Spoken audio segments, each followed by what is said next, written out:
Alright friends, तो ये net neutrality पे एक छोटा सा आर्टिकल है। इसको पहले हम लोग डिस्कस कर लेते हैं। और जो पूरा साइंस का एक वीडियो बनाएंगे तो वो यूट्यूब पे भी अवेलेबल होगा।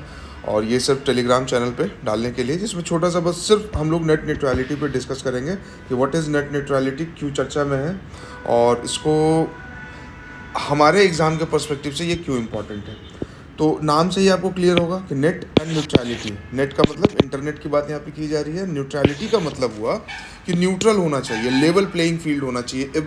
मतलब कोई भी सर्विस जो प्रोवाइड किया जा रहा है, तो एक तो कि सर्विस प्रोवाइडर्स होते हैं। सर्विस प्रोवाइडर्स में 2 3 4 5 10 कंपनियां हो सकती हैं, अलग अलग प्लेयर्स हैं। तो एक तो ये हो गया स्टेक होल्डर। दूसरा स्टेक होल्डर कौन है? कंज्यूमर, हम और आप जो नेट यूज़ करते हैं। नेट यूज़ करके, इंटरनेट की बैंडविड्थ को यूज़ करके अलग अलग ऐप्स को यूज़ करते हैं अपने अपने सहूलियत और अपने अपने ज़रूरत के हिसाब से। इसके साथ और इस सर्विस प्रोवाइडिंग में स्टेक होल्डर कौन है? ऑब्वियस सा बात है कि लॉ यानी कि गवर्नमेंट। ठीक है, तो ये मोटा मोटी तीन इसमें स्टेक होल्डर्स हैं। जैसे देखिए, मेरा मानना है कि कभी भी आप कोई भी चीज़ पढ़िए तो उसको इस तरीके से पढ़ना है कि प्रीलिम्स के लिए फैक्चुअल चीज़ें तो पता चल ही जाए। जैसे प्रीलिम्स में आपसे क्या पूछा जाएगा कि नेट न्यूट्रलिटी क्या होता है, या इससे रिलेटेड कोई कमिटी है तो वो क्या होता है। ओटीटी का डेफिनेशन पूछ लेगा कि 4 ऑप्शन दिया हुआ है, ओटीटी का मतलब क्या होता है। जैसे चैट जीपीटी का फुल फॉर्म पूछ लिया था, और बाकी इस तरह के जो सवाल भी पेजेस 69 में आए थे। साथ ही साथ, क्योंकि साइंस एंड टेक हमारा बहुत इंपॉर्टेंट एस्पेक्ट है जीएस पेपर 1 के लिए, सॉरी जीएस पेपर 2 के लिए, तो उस हिसाब से भी हमें चीज़ों को कवर करना है कि जब मेंस में आंसर लिखना हो ना, तो एक फ्रेमवर्क रहे दिमाग में। जैसे आपने क्योंकि हर एक लाइन को रटना पॉसिबल नहीं है, देन आपको एक बस आपके दिमाग में फ्रेमवर्क हो कि हाँ भाई, अगर नेट न्यूट्रलिटी पे हमको आंसर लिखना है तो कैसे लिखेंगे। तो या तो एकदम कोई करंट इंसिडेंट आपको याद हो, जैसे यहाँ पे जो इंट्रोड्यूस किया गया, इंट्रोडक्शन जो दिया गया, अगर ये याद हो तो 1 2 लाइन में ये लिख सकते हैं। अदरवाइज आप नेट न्यूट्रलिटी को डिफाइन कर देंगे। आंसर के बॉडी में ये पहला पार्ट आता है। उसके बाद जो पूछा गया है उसको एड्रेस करना है। ठीक है, कोई भी, जैसे नेट न्यूट्रलिटी का इशू क्या है, तो इशू बता दिया। इशू के बाद फिर बॉडी में उसका सॉल्यूशन बता देंगे कि सॉल्यूशन क्या क्या है, एंड देन फिर कंक्लूड कर देंगे, कंक्लूजन लिख देंगे। ठीक है, तो ये मोटा मोटी फ्रेमवर्क होता है। अब इशूज़ बताना, अब आपको याद नहीं है कैसे इशूज़ किस किस के बारे में लिखना है, तो अगर आप स्टेक होल्डर अप्रोच से चलेंगे कि भाई इस चीज़ से कितने लोगों को इम्पैक्ट हो रहा है, किस किस सेक्शन ऑफ पीपल को इम्पैक्ट हो रहा है, किस किस सेक्शन ऑफ इंस्टीट्यूशन को इम्पैक्ट हो रहा है। तो नेट न्यूट्रलिटी से नेट आ गया तो भाई सबसे पहले कंज्यूमर आ जाएगा, फिर जो कंपनी प्रोवाइड करा रही है वो आ जाएगा, गवर्नमेंट आ जाएगा, इंटरनेशनल प्रैक्टिसेस और इंटरनेशनल मार्केट आ जाएगा। तो इस तरह से 4 5 स्टेक होल्डर्स आप याद कर सकते हैं, दिमाग में उस समय रिकॉल कर सकते हैं, और हर स्टेक होल्डर के लिए 1 2 पॉइंट लिख देंगे तो 7 8 पॉइंट हो जाएगा। That will be more than sufficient, और उसका सॉल्यूशन लिख देना है। ठीक है, तो सॉल्यूशन में भी फिर वही स्टेक होल्डर अप्रोच ही कि कंज्यूमर के लिए क्या, जो कंज्यूमर को प्रॉब्लम है तो इसका क्या सॉल्यूशन है, जो प्रोवाइडर है, कंपनीज हैं, उनको क्या प्रॉब्लम है और उसका क्या सॉल्यूशन है, सरकार के साथ क्या प्रॉब्लम है, उसका क्या सॉल्यूशन है। इस तरह से कुछ एक फ्रेमवर्क दिमाग में बना के चल सकते हैं। खैर, तो नेट न्यूट्रलिटी को देखते हैं। नेट न्यूट्रलिटी के पहले OTT, over the top services and relationship with TSP and OTTs. TSP मतलब टेलीकॉम सर्विस प्रोवाइडर। तो ओवर द टॉप जो है वो आजकल बहुत मतलब हमेशा चर्चा में रहता है कि ओवर द टॉप क्या है। ठीक है, और अगर इसको आप ठीक से, इसका डेफिनेशन आपको नहीं पता रहेगा फंडामेंटल, तो फिर ये गलत होने के चांसेस ज़्यादा है। OTT, over the top, can be a content तो है ही, a service or an application that is provided to the end user over the public internet. This is the wholesome definition of OTT. ठीक है, सिर्फ content नहीं है, content भी है, service भी है, एप्लीकेशन भी है। जो ऐप यूज़ करते हैं दैट इज ऑल्सो OTT, वो OTT के क्लासिफिकेशन में आएगा। इसके साथ ही क्या है कि एंड यूजर को प्रोवाइड कराता है service using what, public internet. ठीक है, अब इसको 2 ग्रुप में क्लासिफाई किया गया कि ओटीटी कम्युनिकेशन सर्विसेज और ओटीटी एप्लीकेशन सर्विसेज। तो कम्युनिकेशन सर्विसेज में क्या है, व्हाट्सअप और टेलीग्राम जैसा जो एप्लीकेशंस है वो कम्युनिकेशन सर्विस प्रोवाइड कराता है। आप रियल टाइम में एक दूसरे से बात कर पाते हैं, रियल टाइम में चैट कर पाते हैं, वीडियो कॉल कर पाते हैं, ऑडियो कॉल कर पाते हैं, व्हाट्सअप यूज़ करके, टेलीग्राम यूज़ करके, और इस तरह का जो भी ऐप्स वगैरह है, तो उसको ओटीटी कम्युनिकेशन बोलते हैं। ठीक है, ओवर द टॉप कम्युनिकेशन क्या करता है, directly use the public internet and directly provide service to the end user. ठीक है, तो इसलिए ये देखिए, ये किस चीज़ के डेफिनेशन में आ गया, एप्लीकेशन के डेफिनेशन में। OTT application services include all other OTT services such as media services, trade and commerce services, cloud services, social media, example दिया गया है फेसबुक, अमेजॉन, नेटफ्लिक्स, ठीक है। तो OTT एप्लीकेशन से जो सर्विस प्रोवाइड किया जाता है, एप्लीकेशन का जो सर्विस है हमारे पास, कि फेसबुक यूज़ करते हैं, ठीक है, तो इसके बारे में बताने की ज़रूरत नहीं है। अमेजॉन यूज़ करते हैं, कुछ ऑर्डर करना है, कुछ मंगाना है, तो ये सर्विस हम यहाँ से लेते हैं। इंटरटेनमेंट सर्विसेज चाहिए, मूवी देखना है, सीरीज़ देखना है, मैच देखना है, तो नेटफ्लिक्स, जियो सिनेमा, इस तरह के ऐप को यूज़ करते हैं। क्लाउड सर्विसेज में आपको आपके आपके फ़ोन में मेमोरी कम है, आपको क्लाउड सर्विसेज में अपना डेटा स्टोर करना है, तो वो यूज़ कर सकते हैं। ट्रेड एंड कॉमर्स के लिए जैसे बहुत सारा आप ऐप नाम सुनते होंगे, SIP करने के लिए, शेयर मार्केट में इन्वेस्ट करने के लिए, ग्रो नाम का ऐप है, जीरोधा नाम का ऐप है, तो these are OTT application services, ठीक है। तो ये लब्बो लुआब है ओवर द टॉप सर्विसेज का, जिसको 2 पार्ट में डिवाइड किया गया है। इतना डिटेल में आपको जानने की जरूरत नहीं है, बट ये जो लाइन है ना, ये जो इसका डेफिनेशन, ये आपको पता होना चाहिए कि कंटेंट भी, सर्विस भी, एप्लीकेशन भी, और ये तो फिर आपको याद रह ही जाएगा, ठीक है। क्वेश्चन कैसा आएगा, एक लाइन डेफिनेशन होगा और कुछ एग्जांपल होगा, आपको पिक करना है कि OTT में कौन कौन आता है। टेलीकॉम सर्विस प्रोवाइडर क्या है? टेलीकॉम सर्विस प्रोवाइडर जो हमें टेलीकम्युनिकेशन प्रोवाइड कराता है, जो बैंडविड्थ प्रोवाइड कराता है, जो इंटरनेट प्रोवाइड कराता है। अब होता क्या है, TSP और OTT में टसल क्या है? TSP का कहना है कि यार जैसे जो एंड कंज्यूमर, जैसे आप अगर नेटफ्लिक्स यूज़ कर रहे हैं तो आप क्या करते हैं, आप जियो का या फिर आप वोडाफोन आइडिया का या किसी भी अदर टेलीकॉम सर्विसेज का आप नेट यूज़ करते हैं और उसको यूज़ करके नेटफ्लिक्स चलाते हैं, ठीक है।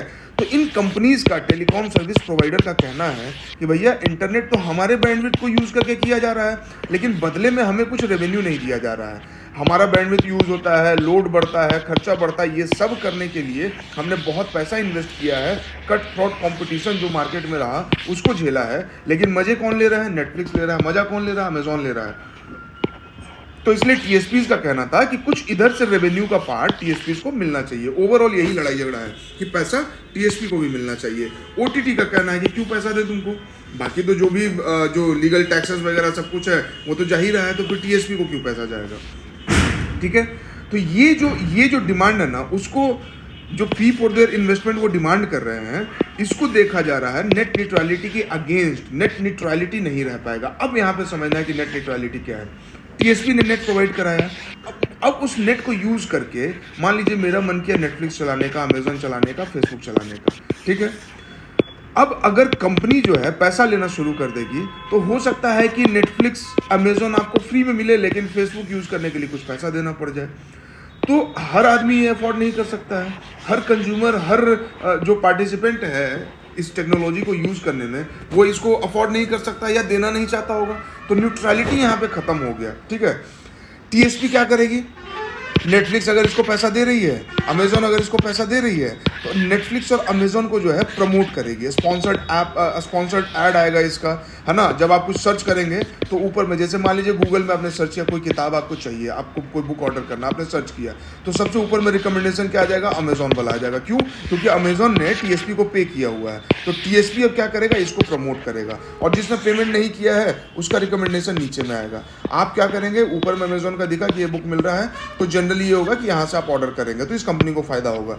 बट इससे क्या हो गया कि लेवल प्लेइंग फील्ड डिस्टर्ब हो गया। जो नीचे जो जिन्होंने पैसा नहीं दिया जिस प्लेटफॉर्म ने, तो उसको, उसका यूजर बेस, उसका कंज्यूमर बेस कम हो जाएगा, ठीक है। तो ये नेट न्यूट्रलिटी के लिए खतरनाक है। ये न्यूट्रलिटी को, इक्वल प्ले फील्ड को डिस्टर्ब करता है। और ये सिर्फ कंपनी के बीच में डिस्क्रिमिनेशन नहीं कर रहा है, कंज्यूमर्स के बीच में भी डिस्क्रिमिनेशन कर रहा है कि कुछ कंज्यूमर्स को जो है वो ज़्यादा सर्विस मिल रहा है और कुछ को जो है वो कम सर्विस मिल रहा है। तो that will impact net neutrality, ठीक है। तो अब यहीं पे हम देख लेते हैं कि नेट न्यूट्रलिटी का मतलब क्या है। What is net neutrality? Net neutrality is a concept of an open equal internet for everyone. Open होना चाहिए, इक्वल होना चाहिए सभी के लिए, रिगार्डलेस ऑफ डिवाइस कि आप कौन सा डिवाइस यूज़ कर रहे हैं, रिगार्डलेस ऑफ एप्लीकेशन कि आप कौन सा एप्लीकेशन यूज़ कर रहे हैं, या रिगार्डलेस ऑफ प्लेटफॉर्म कि आप कौन सा प्लेटफॉर्म यूज़ कर रहे हैं। ऐसा नहीं कि आप एप्पल का फ़ोन यूज़ कर रहे हैं तो आपका 5G चलेगा, और MI का फ़ोन यूज़ कर रहे हैं तो 5G नहीं चलेगा, 4G चलेगा। अगर टेक्नोलॉजिकल इशूज़ है तो वो ठीक है, लेकिन इंटरनेट प्रोवाइडर की तरफ से ऐसा कुछ ना किया जाए कि एप्पल के फ़ोन को ज़्यादा बैंडविड्थ दिया जाए, उसको ज़्यादा स्पीड प्रोवाइड करा दिया जाए, और MI के फ़ोन को स्पीड कम प्रोवाइड कराया जाए, ठीक है। तो this is called net neutrality कि भाई ओपन होना चाहिए, इक्वल इंटरनेट फॉर एवरीवन होना चाहिए regardless of device, application and platform. और ये नेट न्यूट्रलिटी का कॉन्सेप्ट कहाँ से आया? तो यही OTT और TSP के बीच में जो टसल होना शुरू हुआ, नेटफ्लिक्स के बीच में, और आप समझिए कि जो टेलीकॉम सर्विसेज प्रोवाइडर उनके बीच में जो टसल शुरू हुआ है, उसका नतीजा है कि ये नेट न्यूट्रलिटी नाम का कॉन्सेप्ट जो है मार्केट में आया और घूमा। रिसेंट में क्या हुआ? 128 स्टार्टअप्स हैव रिटन टू, किसको? ट्राई को इन्होंने लिखा अपोजिंग। अब देखिए यहीं पर ट्राई जब आ गया ना, telecom regulatory authority of India, try के बारे में जरूर पढ़िएगा 4 लाइन कि भाई ये स्टैट्यूटरी बॉडी है कि नहीं, कब स्टैब्लिश किया गया है, ठीक है। और मोटा मोटी इसका पावर देखना कि स्पेक्ट्रम जो है डिस्ट्रीब्यूट करना भी इसके पावर में आता है या स्पेक्ट्रम सिर्फ रेगुलेट करना इसके पावर में आता है। ये 3-4 चीज़ अगर आपको पता है तो ट्राई से इससे ज़्यादा बाहर सवाल नहीं आएगा, ठीक है। और बहुत इंपॉर्टेंट इंस्टीट्यूशन है, क्यों? क्योंकि IT जो है या टेलीकॉम जो है हमारा क्रिटिकल इंफ्रास्ट्रक्चर है और उसको रेगुलेट करने वाली एजेंसी है, उसको रेगुलेट करने वाला इंस्टीट्यूशन है, तो इसके बारे में आपको पता होना चाहिए, ठीक है। तो 128 स्टार्टअप ने क्या किया? ट्राई को चिट्ठी लिखा और क्या अपोज किया कि जो TSP पुश कर रहा है for regulating over the top services, ये गलत है, ये नेट न्यूट्रलिटी को वायलेट करेगा। क्यों? ये स्टार्टअप, भाई अब TSP को पेमेंट करना पड़ जाएगा, तो ये स्टार्टअप वैसे ही फंडिंग का इशू चल रहा है और ऊपर से TSP को अलग से पैसा देंगे, तो भाई कंपटीशन खत्म हो जाएगा, नेट न्यूट्रलिटी खत्म हो जाएगा, इनका प्रॉफिट मार्जिन खत्म हो जाएगा, इनका ग्रोथ प्रोस्पेक्टिव जो है वो कमजोर हो जाएगा, ठीक है। अब होता क्या है? The TSPs, just a second, the TSPs are of the view that OTT application, अब TSP का क्या कहना है? जब आप सुन रहे हैं एज ए ब्यूरोक्रेट, आपको सुनना है तो आप TSP का भी सुनेंगे, OTT का भी सुनेंगे कि दोनों का क्या कहना है, और तब आपको डिसीजन लेना है, पॉलिसी बनाना है या इंप्लीमेंट करना है। तो TSP का कहना है कि are of the view that OTT application services, जो नेटफ्लिक्स, अमेजॉन वगैरह है, न सिर्फ consume a significant bandwidth in their network, जो नेटवर्क उनको अलोकेट हुआ है उस नेटवर्क में सिग्निफिकेंट अमाउंट ऑफ बैंडविड्थ जो है ये OTT यूज करते हैं, इसके साथ ही साथ इनका रेवेन्यू लॉस भी हो रहा है, ठीक है। कैसे रेवेन्यू लॉस हो रहा है? भाई व्हाट्सअप, फेसबुक से आप बात कर रहे हैं, वीडियो कॉल कर रहे हैं, ये काम हम जियो पे करते हैं, ये काम हम जो टेलीकॉम प्रोवाइडर है उनसे करते हैं कि उन फ़ोन हम रिचार्ज करते हैं और उससे बात करते हैं। वो नहीं करके आप फ़ोन नहीं रिचार्ज कीजिए और वाईफाई से कनेक्ट करके व्हाट्सअप यूज़ करिए, तो रेवेन्यू लॉस भी हो रहा है। तो बैंडविड्थ तो यूज़ करते ही करते हैं और रेवेन्यू लॉस भी हो रहा है। क्यों? क्योंकि एज ए कॉम्पिटिटर काम कर रहा है व्हाट्सअप जो है, वो जियो मोबाइल से एज ए कॉम्पिटिटर काम कर रहा है कि तुम फ़ोन पर बात करा रहे हो तो हम भी बात करा सकते हैं। तो ये 2 इशूज़ हैं जो TSP की तरफ से दिया गया है, ठीक है। इसलिए डिमांड किया गया कि एक नेटवर्क यूजेस फी होना चाहिए।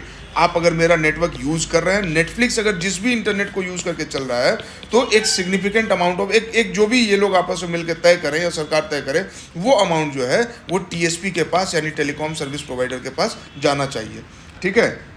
तो ये नेटवर्क यूजेस फी का डिमांड किया जा रहा है। व्हाट इज नेट न्यूट्रलिटी, हमने देख लिया। प्रोपोनेंट ऑफ द आइडिया जो नेट न्यूट्रलिटी के बारे में बात करते हैं, उनका बिलीव है कि all corporations including internet service providers should treat internet data and user equally treat करना है, इक्वल ट्रीटमेंट होना चाहिए, चाहे वो कोई भी कॉर्पोरेशन हो, कोई भी इंस्टीट्यूशन हो, कोई भी एजेंसी हो। They should not restrict access, slow down access speeds और ब्लॉक कंटेंट, ठीक है। ऐसा नहीं करे कि जियो अगर आपको वही जो हम लोग अभी ऊपर हम लोगों ने बात किया कि जियो अगर आपको इंटरनेट प्रोवाइड करा रहा है, तो इसका मतलब ये नहीं कि कोई 3-4 जो वेबसाइट है उनको हम पुश कर दें, वो सर्च करें तो गूगल सर्च इंजन में वो ऊपर में आए और जो पैसा नहीं दे रहा वो नीचे में आए। ऐसा हुआ था। फेसबुक ने लॉन्च किया था फ्री बेसिक्स इन 2013 में फ्री बेसिक्स लॉन्च किया था फेसबुक ने। उसमें क्या था कि रिलायंस नेटवर्क को प्रमोट करने की बात थी, तो ये नेट न्यूट्रलिटी को वायलेट करता। Contents freely available only to the users and subscribers of the Reliance network in India. बताइए, अब जो रिलायंस नेटवर्क नहीं यूज़ कर रहा है तो उसको तो फ्री में वो नहीं मिलता, वैसे पहले वो फ्री में सबको मिल रहा था। तो this will violate net neutrality. तो ये नेट न्यूट्रलिटी प्रिंसिपल के लिए बढ़िया नहीं है। Equal access to internet for everybody, ये बढ़िया नहीं है। अब यहीं पे एक सवाल आता है प्रीलिम्स के लिए कि आपको ये जानना है कि article 21 right to life with dignity, क्या इसके अंतर्गत नेट न्यूट्रलिटी आएगा या आर्टिकल 19 के तहत आएगा या किसी और कॉन्स्टिट्यूशनल आर्टिकल के तहत आएगा? तो ये आपको जानना है, आपको पता करना है। और यूट्यूब पे अगर देख रहे हैं तो आपको कमेंट सेक्शन में इसको बताना है, ठीक है।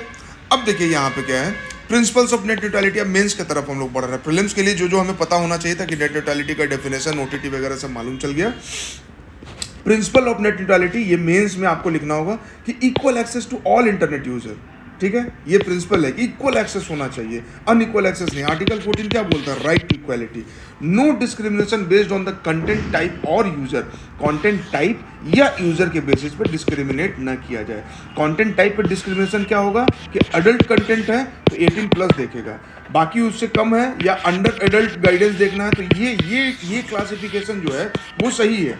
बट ये क्लासिफिकेशन नहीं होना चाहिए कि नेटफ्लिक्स वाला जो है वो चलेगा और जियो वाला है वो नहीं चलेगा, या बाकी कोई और ऐप है वो नहीं चलेगा, या यूज़र बेसिस पे कि भाई जो रिलायंस का यूज़र है उसको सब कुछ मिलेगा और जो बाकी दूसरा यूज़र है उसको कुछ नहीं मिलेगा। डिस्क्रिमिनेशन नहीं होना चाहिए, इक्वल एक्सेस होना चाहिए।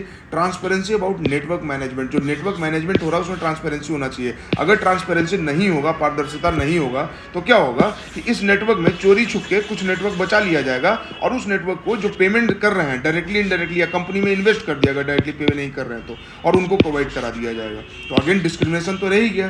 तो ट्रांसपेरेंसी भी होना चाहिए, जो पूरा बैंडविड्थ मिला है आप कैसे यूज़ करना है आप बताएंगे, है ना। ऐसा नहीं कि थोड़ा सा उसमें बैंडविड्थ चुरा के छुपा के रखे हुए हैं और अपने हिसाब से यूज़ कर रहे हैं। तो this will violate net neutrality, this will violate equal access principle, this will violate the non discriminatory principle. No paid prioritization, जो हमने भी बात किया कि पे कर दिया तो आप प्रायोरिटाइज कर दिए, ये नहीं होना चाहिए। नो थ्रोटलिंग ऑफ स्पीड्स, कि स्पीड ही कम कर दिए, चलो कुछ नहीं कर सकते हैं तो एक काम करते हैं कि जो लोग जो नेटफ्लिक्स यूज़र है तो उसका स्पीड को कम कर देते हैं। तो स्पीड कम कर देंगे तो अपने आप वो नेटफ्लिक्स से उसका मन उब जाएगा, छोड़ देगा, अमेजन प्राइम की तरफ शिफ्ट हो जाएगा, जियो सिनेमा की तरफ शिफ्ट हो जाएगा। ये भी नहीं करना है। No blocking of access to any legal website और ऑनलाइन सर्विसेज, ब्लॉकिंग नहीं करना है। तो दीज आर मोटा मोटी प्रिंसिपल जो आप अगर 2-4 बार पढ़ेंगे आपको समझ में आ जाएगा कि भाई कि एक्सेस अच्छा देना है। एक्सेस सही फिर आता है कि डिस्क्रिमिनेट नहीं करना है, ठीक है। जो नेटवर्क आप प्रोवाइड करा रहे हो उसमें ट्रांसपेरेंसी होना चाहिए। फिर जो हमने डिस्कस किया, पेड प्रायोरिटाइजेशन, सब कुछ, तो ये 4-5 पॉइंट आपको दिमाग में रहेगा। अगर मेंस में सवाल आता है तो आप इससे लिख पाएंगे। Implication of disregarding net neutrality, इसका इम्प्लीकेशन क्या होगा? इंड्यूसेस इंटरनेट डिस्क्रिमिनेशन, डिस्क्रिमिनेशन तो वैसे ही नहीं होना चाहिए। Our constitution is based on the principle of equality, तो डिस्क्रिमिनेशन नहीं होना चाहिए। और इंटरनेट आज के हमारे समय में 21st सेंचुरी और आने वाले सेंचुरी में इंटरनेट, AI, मशीन लर्निंग, ये सब अगर डिस्क्रिमिनेटरी हो गया तो फिर बहुत ये खतरनाक हो जाएगा। ये रिवोल्यूशनरी चीज़ होगा कि मतलब बहुत सिग्निफिकेंट सेगमेंट ऑफ पॉपुलेशन को डिस्क्रिमिनेट कर देगा और डिस्क्रिमिनेशन के वजह से वो पीछे रह जाएंगे और फिर उनके अंदर पॉवर्टी, हंगर, फिर वायलेंस, और इसके बाद फिर मोबिलाइजेशन, ब्रेन वॉश, और फिर यहीं से नक्सलिज्म, टेररिज्म, यहीं से क्राइम, पेटी क्राइम से लेके ऑर्गेनाइज क्राइम, सब कुछ यहाँ से शुरू हो जाएगा, ठीक है। जैसे मुंबई में देखते हैं कि बड़े बिल्डिंग, बगल में झुग्गी झोपड़ी, तो जो झुग्गी झोपड़ी है, धारावी है, आपने बहुत सुना होगा कि एशिया का सबसे बड़ा स्लम है धारावी एरिया, और बहुत बड़े बड़े क्रिमिनल भी धारावी से ही निकलते हैं। क्यों? Because those population are discriminated, उनको एजुकेशन नहीं मिला, उनको हेल्थ फैसिलिटी नहीं मिला है, उनको full access to our society नहीं मिल रहा है। बड़े बड़े होटल में जाएंगे उनको घुसने नहीं दिया जाएगा उनका कपड़ा देख के। तो ये जो है ना एक डिस्क्रिमिनेटरी सेंस उनके दिमाग में क्रिएट करता है और फिर वो फाइट करने लगते हैं और उनको कोई रास्ता नहीं दिखता, then they opt for violence and crime to enter into this society, to enter into the large buildings, to purchase flat, to purchase villas, ठीक है। तो डिस्क्रिमिनेशन नहीं होना चाहिए। This will discourage innovation as well. The level playing field for startups and small companies is removed. अब small startup, अगर आपने कोई स्टार्टअप शुरू किया 2-5 लाख रुपए लगा के, और अगर इस तरह का डिस्करेज किया जाएगा तो आप तो इनोवेट कर ही नहीं पाएंगे। आपके पास इतना पैसा है ही नहीं कि आप TSP को पे करें, ठीक है। तो अब जब TSP को आप पे नहीं कर पा रहे हैं तो क्या होगा? आपका स्टार्टअप ठीक से चल नहीं पाएगा या आपको ज़्यादा फंडिंग चाहिए होगा। तो this will discourage innovation. And our honourable prime minister वो क्या बोलते हैं कि इनोवेशन करना है, जॉब सीकर नहीं, जॉब प्रोवाइडर बनना है, नौकरी मांगना नहीं है, नौकरी देने वाला बनना है। So innovation is very much required in our society, our country, जो कि 150 करोड़ का पॉपुलेशन हमारे देश का। अगर इनोवेशन नहीं होगा तो इस पॉपुलेशन को मैनेज करना और सर्विसेज और गुड्स प्रोवाइड करना, that will be very difficult. Privacy concern भी होगा, ठीक है। ट्रांसपेरेंसी नहीं होगा तो ऑब्वियस सा बात, ISP को exploit their power to collect and monetise user data without their consent, ठीक है। तो ये नहीं होना चाहिए और डेटा पे अभी लॉ बन ही रहा है, ठीक है। तो प्राइवेसी को भी वायलेट कर देगा। डेटा पे अभी डेटा प्राइवेसी पे लॉ नहीं बना है, ठीक है। इसी पे आप जान लीजिए कि राइट टू प्राइवेसी जो है वो सुप्रीम कोर्ट के किस जजमेंट में बताया गया कि फंडामेंटल राइट का पार्ट है राइट टू प्राइवेसी। तो आई होप कि someone in you comment section में बताएंगे। वैसे मैं बता देता हूँ, केस पुट्टास्वामी जजमेंट में ये आया था कि राइट टू प्राइवेसी जो है वो हमारा फंडामेंटल राइट का पार्ट है, आर्टिकल 21 के तहत आता है। This can also come into prelims, और इसको आप सब्सटेंशिएट करने के लिए यूज़ कर सकते हैं मेंस के आंसर में। लिमिट्स कंज्यूमर फ्रीडम, कंज्यूमर का फ्रीडम जो है उसको लिमिट कर दिया जाएगा। अब जब कंज्यूमर का फ्रीडम को आप लिमिट कर रहे हैं तो फिर जो कंज्यूमर मार्केट है वो ठीक से ग्रो नहीं कर पाएगा, स्टंटेड ग्रोथ होगा, and that will hamper our economy. और जो हम सपना देखते हैं कि दुनिया का one of the largest economy एक टाइम पे बनना है और थर्ड लार्जेस्ट इकोनॉमी बनना है, तो that will not fructify. Wide and digital divide, वैसे ही डिजिटल डिवाइड है भाई, urban and rural digital divide है। आप शहरों में रहते हैं, पेमेंट करते हैं पेटीएम से, फ़ोनपे से, है ना, गूगल पे से, बट अगर if you go to the rural areas तो वहाँ भी कैश चल रहा है। क्यों? डिजिटल डिवाइड की वजह से। डिजिटल लिटरेसी नहीं है, डिजिटल इक्विपमेंट्स नहीं है, डिजिटल अवेयरनेस नहीं है। This is creating digital divide. उसमें और हम क्या कर देंगे कि नेट न्यूट्रलिटी को वायलेट कर देंगे, नेट न्यूट्रलिटी के प्रिंसिपल के अगेंस्ट जाके काम करेंगे, तो ये जो डिवाइड है वो और बड़ा होगा। अब होगा इससे क्या कि सम सेक्शन ऑफ पॉपुलेशन बहुत पीछे रह जाएगा and some section of population बहुत आगे निकल जाएगा। लेकिन एग्जाम जब यूपीएससी बीपीएससी का देना होगा तो दोनों साथ में आके देगा, एंड ये लोग बाजी मार जाएंगे, ये लोग हार जाएंगे। ठीक है, इनको लगेगा कि भाई ये गेम हमारे लिए था ही नहीं, यूपीएससी बीपीएससी का गेम हमारे लिए था ही नहीं। क्यों? क्योंकि हम किसी गांव से आए हैं, हमें वैसी सुविधाएं नहीं मिली है। वे फॉरवर्ड क्या? अब इतना प्रॉब्लम्स के बारे में हम लोग बात कर लिए, तो अब भाई सॉल्यूशन भी तो होना चाहिए। If you are becoming bureaucrat तो आपको सॉल्यूशन ही देना है, डिसीजन लेना है, सॉल्यूशन देना है। तो वे फॉरवर्ड क्या है? Incorporation of A K. Bhargav committee. देखिए प्रीलिम्स का सवाल हो गया कि ए.के. भार्गव कमेटी किससे रिलेटेड है? नेट न्यूट्रलिटी से रिलेटेड है, टीएसपी-ओटीटी के डिस्प्यूट को लेकर रिलेटेड है। ए.के. भार्गव कमेटी ने जो रिकमेंडेशन दिया, मेंस में आप सिर्फ यही लिख देंगे ना कि following the recommendations of A K. Bhargav committee, तो ये काफ़ी हद तक आपके आंसर को कंप्लीट करता है सॉल्यूशन के हिसाब से। अब एक दो पॉइंट इसका याद है तो लिख दीजिए, और नहीं याद है तो फिर अपने मन से भी बना के लिख सकते हैं कि जब तक कोई लॉ ना बन जाए तो लेवल प्लेइंग फील्ड मेंटेन करना है, जब तक कोई लॉ ना बन जाए तो नेट न्यूट्रलिटी के प्रिंसिपल को फॉलो करना है, जब तक, अब क्योंकि ये कमेटी है तो सबका बात किया होगा, कंज्यूमर का भी ध्यान रखा होगा, कंपनी का भी ध्यान रखा होगा, तो कंपनी के लिए बात किया होगा कि ठीक है भाई कुछ अगर रेवेन्यू लॉस हो रहा है तो उस पर बात किया जाएगा और उस पर कुछ फ्रेमवर्क बनाया जाएगा, उस पर कुछ पॉलिसी कुछ रेगुलेशन बनाया जाएगा। ठीक है, incorporation of clause in the license conditions of TSP ISP that will require the licensee to adhere to the principle and condition of net neutrality। ठीक है भाई, जो लाइसेंस दिया जा रहा है उसी में इस प्रिंसिपल को इंश्राइन कर देना और आपको वादा करना है कि हम नेट न्यूट्रलिटी को फॉलो करेंगे। Till such time as a appropriate legal framework is enacted with the principle of net neutrality, the interim provisions enforceable through licensing condition as suggested by the committee may be the way forward. यही लंबा चौड़ा statement में यही बात लिख दिया गया कि जब तक नहीं होता तब तक कमेटी के ही रिकमेंडेशन को मान के नेट न्यूट्रलिटी को इंप्लीमेंट कराएंगे, उसको जिंदा रखेंगे। Create a level playing field through regulatory framework which is fair and equal for both the players without affecting the end consumer. And consumer को नहीं अफेक्ट करना। पता चला कि आप लोग आपस में लड़ाई कर रहे हैं और सारा बोझ जो है एंड कंज्यूमर पर डाल दिए। जो डेटा पहले 300 रुपये में मिल रहा था अब उसको 500 रुपया देना पड़ जाए, 200 रुपये पर मंथ उसका जो है वो डेटा पे खर्च होना शुरू हो जाए। और डेटा क्या है? आज के डेट में इसेंशियल नीड है, जैसे खाना है, जैसे पानी है, जैसे कपड़ा, वैसे डेटा है। You can not survive without recharging your mobile phone और your any device on which you are using internet. Define OTT, ये चीज़ें जब भी आपको मेंस में सॉल्यूशन देना हो ना, डिफाइन करना कि चीज़ों को क्लियर कीजिए, ट्रांसपेरेंसी लाना, अकाउंटेबिलिटी तय करना, ठीक है, रेगुलर ऑडिट करना, इंस्टीट्यूशन को क्लियर टर्म्स ऑफ रेफरेंस देना, ठीक है, इंस्टीट्यूशन में ह्यूमन रिसोर्स को डेवलप करना, उनका स्किल्स को डेवलप करना, वैकेंसीज को फिल करना, फंड देना, टेक्नोलॉजी को इनग्रेन करना इन इंस्टीट्यूशंस में। यही सब 20-25 पॉइंट्स हैं जो सवाल के हिसाब से आपको उसके आंसर में यूज़ करना है, ठीक है, सॉल्यूशन में। और यहीं पे फिर आपको जो आप सॉल्यूशन दे रहे हैं वहाँ पे किसी कमेटी का नाम लिख देना है। 2, 3, 4, 5 कमेटी आपको याद, 2, 3, 4, 5 नहीं, हर मतलब आप समझिए कि एक टॉपिक के लिए 1-2 कमेटी आपको याद रहना चाहिए और उसमें से एक कमेटी आप एग्जाम में लिख के आएंगे। कोई एक बेस्ट प्रैक्टिस आपको याद हो और उसको आप लिख के आएंगे। Protect the welfare of the customer and proactive monitoring, वही ऑडिट मॉनिटरिंग आ गया। तो यही सब पॉइंट जो है ना घूम घूम के आते रहेंगे। तो आई होप कि आपको ये समझ में आया होगा एंड आई होप कि आप ये समझ पाए होंगे कि मेंस को लेकर और प्रीलिम्स को लेकर चीज़ों को कैसे हैंडल करना है। सो ये सिर्फ नेट न्यूट्रलिटी का डिस्कशन था। बाकी साइंस का पूरा एक वीडियो बनाएंगे तो उसको भी यूट्यूब पे अपलोड कर दिया जाएगा। Till then thank you and channel पर नए हैं तो सब्सक्राइब कीजिए, टेलीग्राम को भी सब्सक्राइब कीजिए, अपने दोस्तों तक इसको शेयर कीजिए। बीपीएससी बेसिक्स आपका अपना channel, you will get quality content here. Thank you very much.